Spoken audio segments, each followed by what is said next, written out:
great day so far. Again, this episode was another good one. Well, a decent one, I will say. Minus the Sunny Carly Nell crap that I'm beyond sick of. Um, so anyway, the custody hearing. I feel like the custody hearing is completely 50-50. Like throughout the entire trial, throughout the entire hearing, it just felt like it was back and forth between Diane and Nora. I know some fans have been pissed because they feel like Frank Valentini brought Nora on to basically make Diane look like a clown or make her look like less of an attorney that we all know that she is. She's a big attorney and she's smart.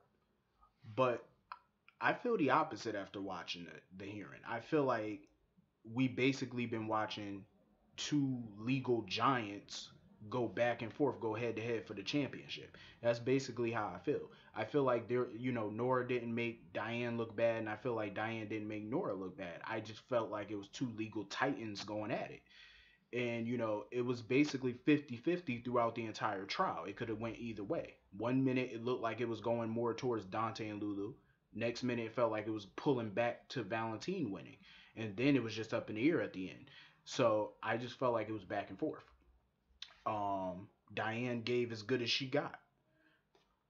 Nina, I felt like Nina personally made the right choice by backing Valentine and not backing Laura. I feel like it was the right choice because had she took Laura's deal, I feel like it would have been a lose lose for Nina. And the reason I say lose lose is because if she would have backed Lulu and Dante getting custody of Charlotte, there was no guarantee that Lulu was going to allow her to see Charlotte anymore. There was no guarantee of that. Laura made a deal without Lulu's permission.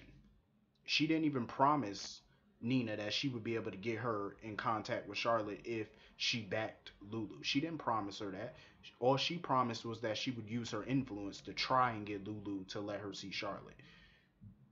That's not good. So basically, if you would have were to back Lulu and not Valentine, there was no guarantee that she would have got, visitation with the little girl. But also, it's another lose lose for her because had she backed Lulu, she would have been betraying Valentine. Meaning, and you know how crazy Valentine is, he would have tried to get revenge on her. And we all know he would in a heartbeat. So I think she made the right choice by sticking behind, beside her husband on this. I think she made the only choice that was smart. She made the smart decision. Um, she spoke from her heart. And I feel like, Lulu and Dante sitting there saying how, before they were saying how Valentine and Nina got married so he could keep custody of Charlotte. I call bullshit on that because we all seen it. Nina proposed to Valentine, not the other way around. She asked him to marry her. So obviously he didn't marry her for that, for Charlotte. He didn't do that. He married her, I believe, out of love. For now, I believe it was out of love until I see different. Um, I felt like Lulu and Diane in the end were starting to get desperate.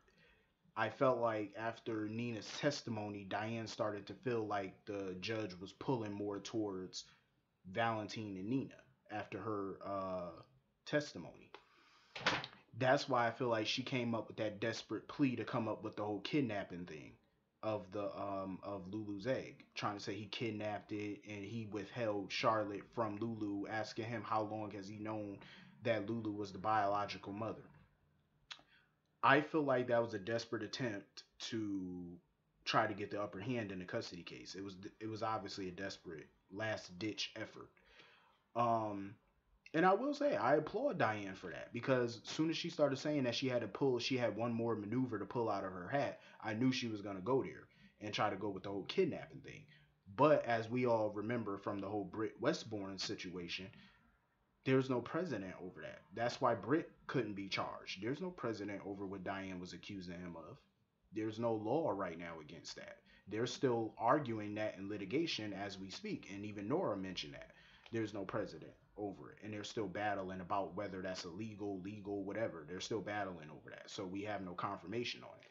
So the judge went back and reviewed that, and basically she read Diane her rights, basically, and told her that she better not ever pull that kind of stunt in a courtroom again, or else she'll um, report her to the bar.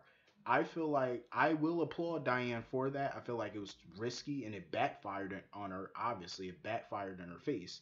Um, but I mean, you can't blame Diane for trying to pull out every legal maneuver, whether ethical or unethical, to win for her client. I can't blame Diane because this is the Diane that we know. She's willing to do whatever to win the case. But I feel like that was a risky move that she made, and it proved to be risky. So basically, the judge decided to get Charlotte evaluated and basically hear from Charlotte about where she wants to go. She's old enough to speak on her own behalf. So I think that's a smart move. So at this point, at first it was 50-50. It looked like it could go either way. But once the judge mentioned that she's going to allow Charlotte to make up her mind about where she wants to go, we'll have some input on it. I kind of figured that it went from 50-50 basically to a 99% chance Valentine is going to win, because we all know Charlotte does not like Lulu. She doesn't know Lulu. She doesn't know Dante. She doesn't know Rocco. She doesn't know Laura. She don't know these people. So why would she want to live with people that she don't know anything about? And she's more comfortable with Valentine and Nina.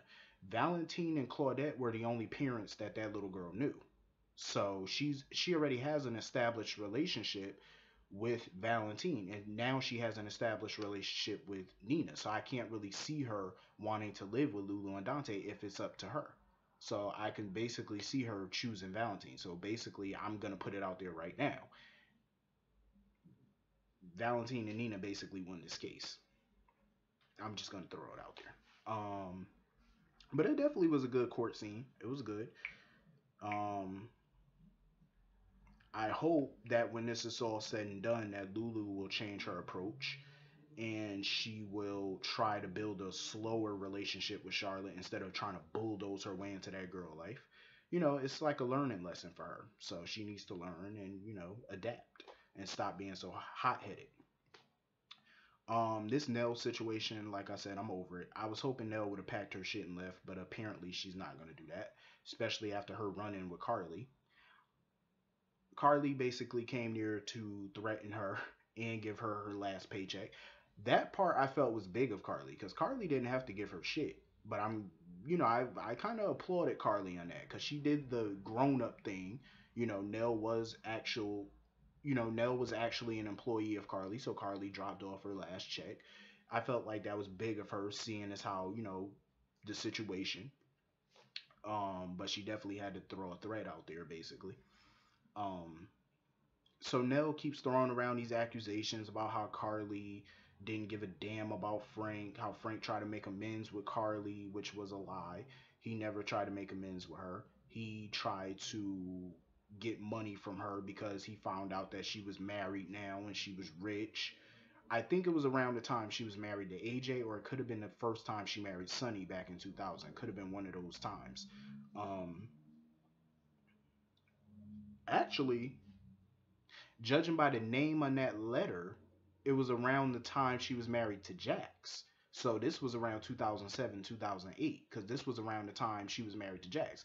Because when Nell pulled those letters out, the name on the letter said Carly Jax. So this is when during her first marriage, well, her only marriage to Jax, um, where Frank reached out to her. I thought this went far back as to 1999, 2000 when she was first married to AJ and she first came into some money. So apparently it was during her marriage to Jax. And speaking of Jax, this is where I definitely think Jax has something to do with all of this. I think he brokered some type of deal with Frank Benson behind Carly's back, which got her Nell's kidney for Jocelyn instead of Jake. So there is a big chance that Jax probably knew Jake wasn't the real donor all along. So all these years he knew Jake wasn't the donor.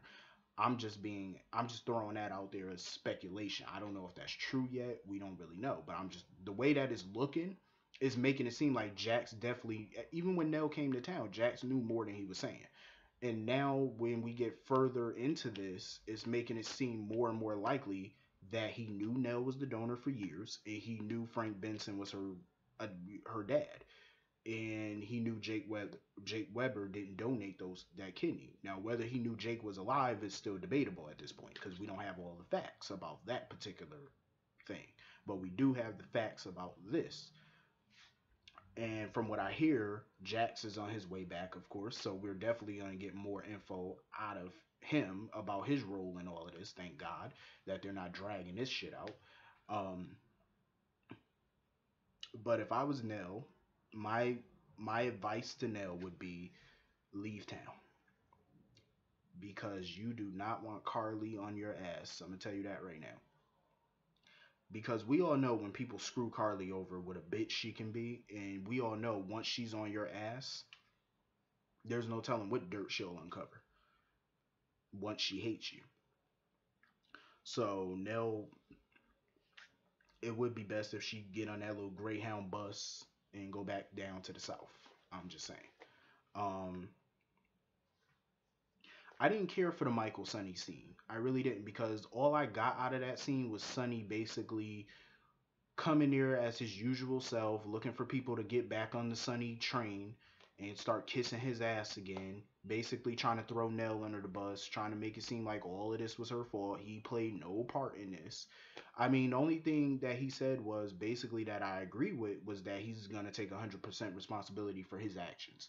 Good, at least you're owning up to something.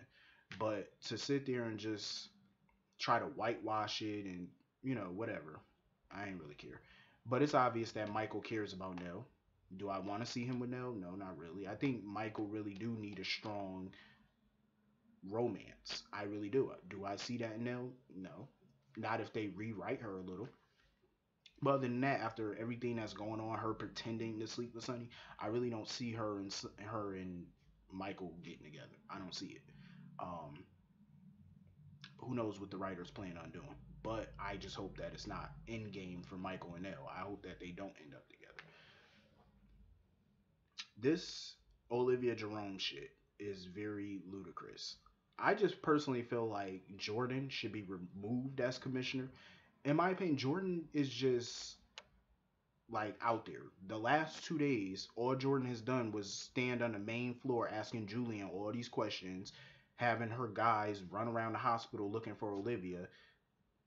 Like he told you initially that what she wants is underneath the hospital. Clearly, you didn't hear what he said.